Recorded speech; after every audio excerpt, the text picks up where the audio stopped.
I wasn't surprised when I saw my brother and his girlfriend on my porch, demanding to move into my newly bought house. What surprised me was him telling the police it was his house as they escorted him out. I'm 32 oldest son default problem solver, the one who keeps a Google sheet for everything from rent receipts to light bulb sizes. I work in a project management, which mostly means I tell people, we said Wednesday until Wednesday happens. I pack lunch pay bills on time and keep a folder on my desktop named Documents I Will Not Email Family. I learned that last one the hard way. My family runs loud. My mom raised us after the divorce. She's sweet anxious and keeps a drawer of birthday candles just in case. My younger brother Brandon is the golden one. He has a YouTube channel that he calls a brand. His girlfriend Layla says she's his manager, which seems to mean she records him from across the couch and tells him to push energy. They are charismatic in that slippery way where people hand them things. I saved for 8 years night classes. Over time, the deposit jar on my counter had a stupid label house because writing it down made it real. In March, my offer on a new build went through. The realtor said luxury because there's an island and the closets are legally their own zip code. I told maybe 3 people. My mom cried. She cried harder when I said, I'll still be close. I'm not moving to the moon. Then she told Brandon. Of course she did. She wanted us all to be close. We're a team, she says. Like teams don't have benches. The first trigger arrived at a Sunday brunch at a place that charges extra for syrup. Mom invited everyone. Low-key, she said. It wasn't low-key. Layla showed up in sunglasses like paparazzi. Might be hiding behind the Mimosa Tower. Brandon ordered 3 entree for content. I didn't plan to make any announcements. I planned to eat eggs and survive. Mom couldn't help herself. Max got the house, she said, touching my wrist like she needed an anchor. People clapped. Layla leaned back in her chair, smirk ready. Lighten up, she announced, clinking her glass with the fork. I want the master bedroom renovated when we move into your new luxury house. She didn't smile to show it was a joke. She said it like a request at a nail salon. Brandon grinned like he was giving me a gift. It's only fair. We'll be living there long term. Forks clicked. Someone laughed too loud. Mom did that nervous giggle that always means, please don't fight in public. My aunt said, oh, rich. Into her coffee, I stared at my plate and felt my mouth do the thing it does when I'm about to make a boundary and everyone is about to pretend they didn't hear it. I'm not planning to have roommates, I said. Quiet firm. Layla rolled her eyes behind her sunglasses. We're family, she said. Like that closes all tabs. Brandon tapped his phone, already writing a caption in his head. My brother's house tour, moving debt. He winked at me. Content bro win. I switched to water. I watched the bubbles climb the glass. I reminded myself I could leave at any time. Mom rubbed my arm. We'll talk, she whispered, which usually means you'll pay. Everyone laughed again like it was all adorable. 24 hours later, my mom called me hysterical. Dear God, Max, what is he reading on camera? Who I said, but I knew. Brandon? She said he's reading numbers. He's saying your mortgage amount and something about spreadsheets. He's live. People are commenting. I opened the app. There he was. My brother in a hoodie on a live stream holding up a printout that looked familiar. My budget, the one labeled house. The ring light made him glow like a confessional priest. This is what he thinks he can afford, he told the chat laughing. Look at this line. Furniture $0 for now. Bro, what is this? The depression. Layla cackled off camera. The comments climbed. My stomach dropped. The folder, the one I'd shown Mom to explain interest rates, the one I had left on her coffee table because she was crying happy and said, leave it so I can look again. I muted the live and stared at the wall. I could hear myself breathing in the reflection of the turn-off TV. I didn't do anything that night. I didn't respond to texts. I didn't run to fix it. I sat in the quiet and measured the distance between my old rules and the ones I was going to need. If you're going to understand why a brunch comment and a live stream worked like a trapdoor under my feet, you need the slow file. The one labeled patterns, not drama. Mom had me at 21. Dad left when Brandon started preschool. I was the helper kid, the one who microwaved dinner while Mom finished a shift. I learned to be flexible. Flexible turns into invisible if you don't watch it, and I didn't watch it. Brandon learned to be charming. At 12, he convinced a neighbor to buy him a skateboard for a project. At 15, he convinced Mom to co-sign for a camera for school. When she couldn't, he asked me. It'll pay for itself, he said, palms up like proof. I bought the cheaper one and told him to pay me back $20 every week. He paid me back twice. He called me obsessed with money. He filmed a video called Living with a Savings Samurai. He took it down when I asked. He put it back up when his views dipped. Small things stack. At 19, I worked 2 jobs and took night classes to finish a certification. Brandon dropped a collab with a guy who later stole his login. He called me sobbing. Everything's gone, he said. I helped him write emails to support. Sat with him on hold, got it back. He thanked me by posting a story. Shout out to my tech bro. It tagged a random account. He said he was keeping me private. Mom was always the referee and the amplifier. Family helps family. She'd say eyes wet because that's what she wanted to be true. It translated into, Max handles it. When Brandon's rent was late, she called me at 11:47 p.m. I'll pay you back. She paid me back $50 once with a grocery store gift card. Numbers are how I was raised by chaos. They are calm to me. If I can count it, I can hold it. So yes, I keep a ledger. If you roll your eyes at that, you have never watched a shut-off notice slide under a door like a blade. 2 years ago, Mom's apartment flooded. Brandon asked if they could crash for a few days. I said yes. They brought 6 bags, 2 ring lights, a dog, and an air fryer. Days turned into weeks. Layla claimed the bedroom. They filmed at midnight. The dog ate my Ethernet cable. When I asked for $300 toward utilities, Brandon said, "You're petty if you need money from family." Layla called me landlord. They left after 53 days. I know the number because it's in the ledger. Try laughing at a number you have to stare at every night. Later, when Mom's car needed repairs, I paid $680. I didn't make a speech. I just sent the receipt. Brandon replied, "Real brothers don't keep receipts." I didn't reply because I was trying to be a real brother. That's how you keep getting robbed. By the way you try to earn a title someone already decided you don't deserve. When I started looking at houses, I didn't tell anyone. I ran numbers like it was a hobby. I went to open houses alone and took pictures like a creep. In December, I told Mom. She cried and said, "You did this." She held my face and whispered, "You don't owe anyone anything." Then she texted Brandon because that's muscle memory. Brandon's reaction content. He wanted to film the search. I said no. He called me gatekeeping. Layla sent me Pinterest boards of neutral masculine master suites. She said she loved a do not disturb sign for our room. I said there is no hour. She sent a laughing emoji and said Max is shy. At brunch, when she claimed the master bedroom, I felt every small thing I'd swallowed stack itself into a spine. I thought it would stop there. I thought a boundary spoken in public would echo. It didn't. The live stream made it worse. Brandon wasn't just reading my numbers. He was reading my life out loud for hearts and fire emojis. He budgeted exactly $1,200 for family help, he said, and made a face at the camera. Layla gasped like a game show contestant. "Why cap it, though?" she said. "That's like a mean."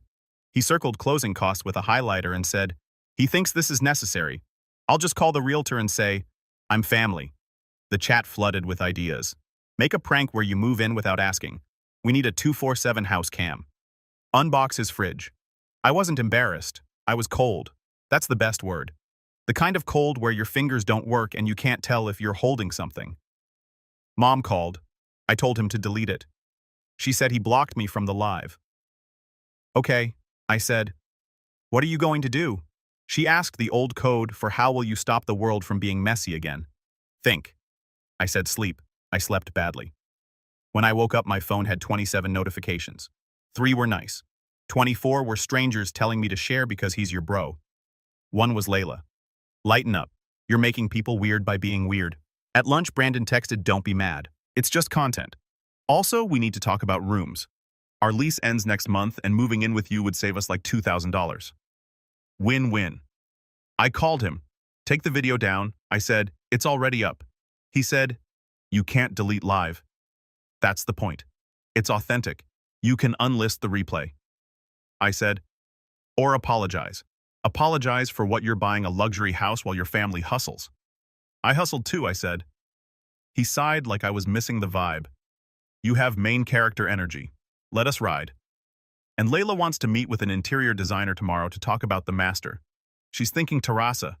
"No," I said. He laughed. "Bro, you have to let go of control." "I am letting go," I said. "I'm letting go of being your safety net." He hung up. That night, my mom sent me a text. "Can we all sit down? I think we need to set expectations. Love you." She puts love you at the start when she thinks I'll get mad. I said yes. I picked a time. I printed 3 things. A cease and desist template you can send for a privacy violation. A simple one-page guest agreement a lawyer friend had given me months ago, and a list of numbers with the heading, "What I can afford without going under." When you have people who treat you like a credit card, you bring paper to conversations. Words float. Paper stops floating. The next day, the video doubled in views. Layla posted a TikTok of swatches, caption choosing vibes for our new master. Mom commented, "Proud of you both." And then texted me, "Sorry, wrong account." I counted to 10. It almost worked. By the time we sat down, I was calm. Calm like a locked file. We met at Mom's apartment because she likes to feed tension. She made a casserole and put 6 spoons on the table like spoons are neutral. The TV was on mute, an old habit from when arguments were background music. Brandon and Layla arrived 10 minutes late. Ring light in a tote. "No filming," I said at the door. Isla pouted. "You're killing the channel." Mom shushed her with bread. "Let's talk," she said. She looked at me with that pleading face that used to turn me into a human mop. I sat on my hands so I wouldn't start mopping. I put the folder on the table. "Ground rules," I said. "Short, clear." Brandon took the chair across from me and leaned back like interviews were fun. "Shoot." First, I said, "Take down the video with my budget. Stop referencing my house publicly. Don't say the address. Don't show papers. Don't show numbers." He smirked. "You can't control speech." First Amendment. I slid the cease and desist across. I can control use of private documents and identifiable financial information. I can also file privacy complaints. "I don't want to do that." "Don't make me do that." Mom winced. Layla rolled her eyes in a full circle. "It's just engagement." She said second. I said, "No one is moving into my house. Not you, not your dog, not your ring light, not for a week, not for a month, not until I die. Not after I die. If you want to visit, cool. Give me a date. Stay for dinner. Leave by 10 o'clock. Mom's mouth opened. "But no," I said, "I love you." "No." Brandon's grin got mean. "You think you're better," he said softly. "You always have." "I think I worked for what I have." I said, "I think you think that makes me responsible for you." Lala put her phone down. "Be serious," she said. "It's practical. We'd save $2,000 a month. You won't even feel it. You're buying a luxury place. Don't be weird." Third, I said, ignoring the pitch. "If you need housing help, we can talk about a short-term lease in a duplex." "I know. Market rate, written lease deposit, quiet hours, no filming, or you can cut your budget and get a studio. I'll help you make a spreadsheet." Brandon laughed in a way that made my shoulders itch. "You're obsessed with paper," he said. "You don't care about people." I kept my voice low. "Paper is how I protect people from me, so I don't resent them later, so I don't say yes and then bleed out in the bathroom because I can't afford what I promised." He blinked for a second. Something like hearing move behind his eyes. Layla popped it with, "You're so dramatic." Mom tried a different door. "What about me?" she said small. "Could I stay sometimes if I'm lonely?" "Yes," I said. "Call me. We'll plan. You'll have a key. It's your own code. That's different." Brandon pointed. "Favoritism," he said, like he'd invented the word. "No," I said, "boundaries based on history. You don't pay bills. You make content out of my life. You're not coming in." He went quiet. His jaw worked. The air thinned. He stood. "You're making an enemy," he said. "Of your own brother." I stood too. "I'm making a line," I said, "between my life and your channel."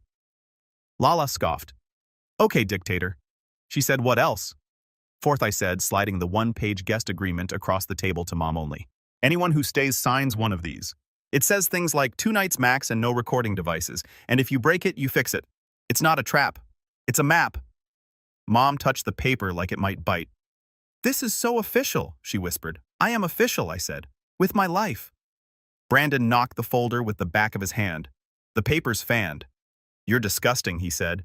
"You act like we're strangers." "You act like I'm a wallet," I said. He shoved his chair. It squealed. "Everybody thinks you're generous," he said. "They don't see you counting." "I see you counting. I count because no one counted for me," I said, "and because you count on me to not count." Layla folded her arms. "We'll make our own money," she snapped. "We don't need your tiny little house. It's 2,400 square feet." I said, "Because I'm me." She made a face. Sad. Brandon grabbed his tote. "Don't call me when you need content," he said. "We'll be fine." I never called, I said. He went to the door. He turned. You really think you're the hero, he said. You're just bitter because we figured out how to live. I think I'm tired, I said. And I'm done. This isn't about revenge. This is about closure. He flinched at that. He left. Layla followed, whispering, Let him be broke with his spreadsheets. The door closed. Sound rushed back. Mom sat very still. She stared at the guest agreement. I don't like this, she said. I know, I said. It makes me feel like I raised you wrong, she said, voice thin. I moved my chair closer. You raised me to survive, I said. Survival looks like this. She nodded without looking up. He'll be mad, she said. He already is, I said. She put the paper down. Can I still bring candles? She asked. Ridiculous and perfect. Yes, I said. Please bring candles. The next morning I emailed Brandon. Short, clear. Subject: no filming of my life plus removed budget video. Body: these are my boundaries. Attachments: a real cease amidst drafted by an actual lawyer. I paid for out of my family helpline item. A reminder that posting identifiable financial documents is a privacy violation, and a list of community resources for housing assistance because I am not a monster. He replied with a middle finger emoji. I replied with nothing. I packed my dishes and the stupid label jar. I picked up my keys. I drove to my closing and signed my name so many times my hand cramped. The pen had a weight I liked. The escrow agent said, "Congratulations," and I said, "Thanks," and minted in a quiet way that felt like standing in a doorway before stepping through. The first week in the new house was noise followed by unusual quiet. Movers in the driveway, plumbers, the builder doing a last walkthrough, pointing at like it mattered. Then the door closed, and it was my house making house noises. Air conditioner home new would crackle, ice dropping into the freezer like tiny avalanches. I slept on a mattress on the floor the first 2 nights. The island looked ridiculous without stools. I ate takeout sitting on a paint bucket and texted Mom a photo. She sent hearts. She sent proud of you, kid. She sent a candle emoji. Brandon posted 2 more jabs, a short where he toured an IKEA bedroom set and titled it Designing Max's Master for Free, and AQ, and a where he answered, would you move in anyway, with he can't stop family. The comments were exhausting. Some people loved him. Some people called him entitled. He loved both. I filed the privacy complaint. The platform took down the live replay within 48 hours. I didn't announce it. I didn't send him a screenshot. I let the silence do the talking. He called me 10 times in one day. I picked up on the 11th. You really think you can censor me? He snapped. I think I can protect my private information. I said, you're a snake. He said, Mom is crying. I saw her yesterday. I said, we ate soup. She has a key. Wow, he spat. So I'm the villain and she's your wife now. I'm hanging up, I said. I'll talk when you're not performing. He was still talking when I did. Layla posted a story of her throwing paint swatches into a trash can. Caption: when family blocks your creativity, she tagged me. I used the block button and felt 20 pounds lighter. Mom visited on Sunday. She brought lasagna and a bag of random things she thinks belong in all houses. A first aid kit, duct tape, 3 tea towels with lemons on them. She walked through the rooms like she was in a museum where touching is allowed. It echoes, she said, clapping once like she could test happiness with sound. It'll fill, I said. In the kitchen, she put the first tea towel on the oven handle and I almost cried.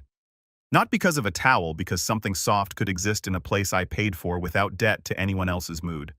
We set up her code on the keypad. She practiced twice. She whispered, I'm not going to tell him. And I said, don't. She didn't. 2 days later, Brandon showed up anyway.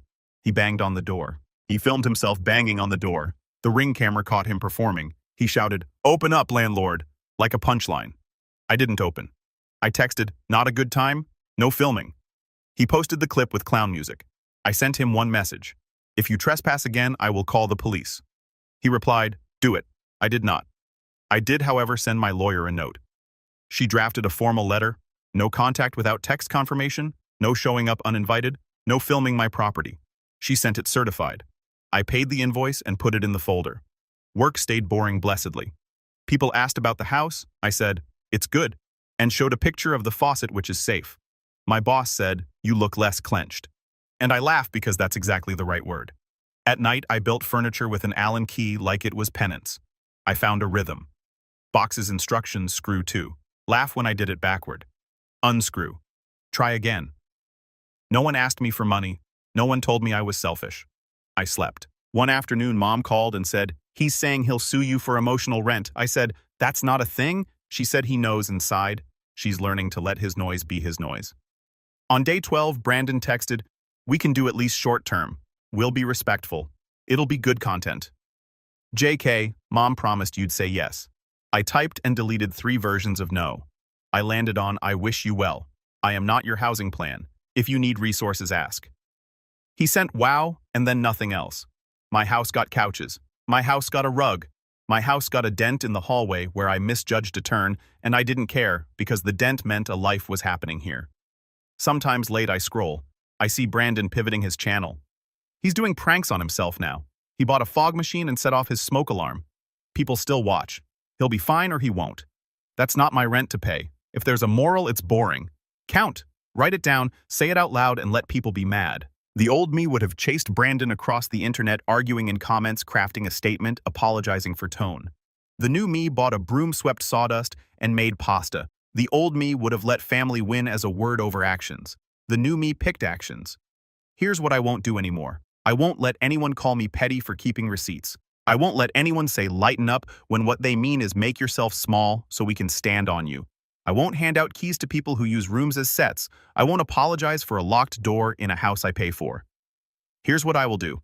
I will keep a line item for Mom because love and history can share a budget. I will keep a guest agreement in the drawer next to the tea towels, not because I expect to use it every week, but because knowing it's there keeps me kind. I will tell the truth when asked. I will say no, like a person who knows what he means. Brandon will have another season. Maybe he'll grow up, maybe he'll grow followers. I don't get to schedule it. If he calls me without a camera and asks for help writing a plan, I'll help. If he shows up with a ring light, I'll close the door. Simple, not cruel, clean. When I stand in my kitchen in the morning and make coffee, I can hear a sound I didn't know I was missing. It's not silence. It's something like my own voice not arguing with me. It says, "Good job." Sometimes it says, "You did that." It says you can stop checking your phone. Mom still texts too many emoji. She still brings candles. She still slips and says, "we" when she means you. I correct her gently. She corrects herself. We're learning. On moving day, I found the old jar with the stupid label. I put it on a shelf in the pantry. It's empty now. I left the label on anyway, not as a joke, as a receipt. This isn't about revenge, I told Brandon. This is about closure. It still is. It's also about something bigger that's less dramatic and more useful. Being a grown man who understands that no is not a crack in love. It's the frame. If you're the max in your family, here's your permission slip. You don't owe anyone the master bedroom in a house you haven't even slept in yet. You don't owe the internet your budget. You don't owe content. You can decide what goes where and who goes where and when they leave. You can be generous without being a doer. I'm going to buy stools this weekend. Maybe I'll pick the expensive ones. Maybe I'll wait. Either way, I'm the one deciding. That's the luxury. Not the island, not the square footage. This the choosing, the lock clicking at night, the clean line, the quiet that isn't empty. It turns out closure sounds like a code beeping green. It looks like a guest towel folded once. It feels like not bracing. No revenge, just closure.